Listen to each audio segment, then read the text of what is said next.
Հարգելի Նարեկ, տարեցի ավելի տարիքով իրավունքով եմ Նարեկով դիմում, ես հետևել եմ ձեր հարցազրույցներին, դուք շատ ճկուն եք, կարողանում եք հարցին կոնկրետ չպատասխանել, դրա համար կխնդրեի, որ հնարավորինս կոնկրետ պատասխանեք։ Հաղթանակ չունենալու դեպքում Սամվել Կարապետյանը պատրաստվում է հրաժարվել երկքաղաքացիությունից, տեղափոխվել Հայաստան, գործել Հայաստանում որպես քաղաքական և տնտեսական գործիչ։ Խնդրեմ 1 րոպե։ Շնորհակալ եմ, պարոն Սարգսյան, ավելի ավագի իրավունքով ես ձեզ կդիմեմ, պարոն Սարգսյան,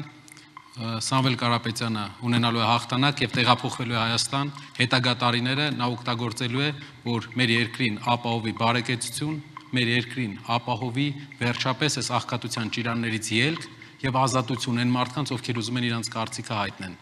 Դա է մեր ծրագիրը, դա է մեր անցած ճանապարհը ու այն ճանապարհը, որով մենք գնալու ենք։ Եվ ես բոլոր մեր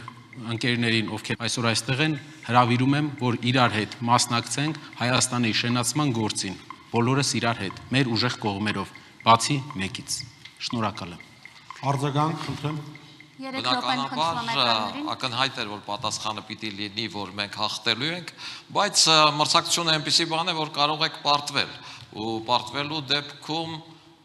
դեպքում է, որ հայ քաղաքացուն հետաքրքրում է այդ հարցը։ Պարոն Սարգսյան, վստահ եղեք, որ մեր պայքարը հաղթանակի համար է, այսքան մարդիկ անցնում են պայքարի ուղով, ճնշումների ուղով, միայն վերջնական հաղթանակ ունենալու համար։ Եվ մենք մի քանի օր է մնացել, այդ հաղթանակը կտեսնենք, եւ դուք վստահությամբ կարող եք այդ ժամանակ տեսնել, թե ինչպես է Սամվել Կարապետյանը Հայաստանում փոփոխություններ է իրականացնում։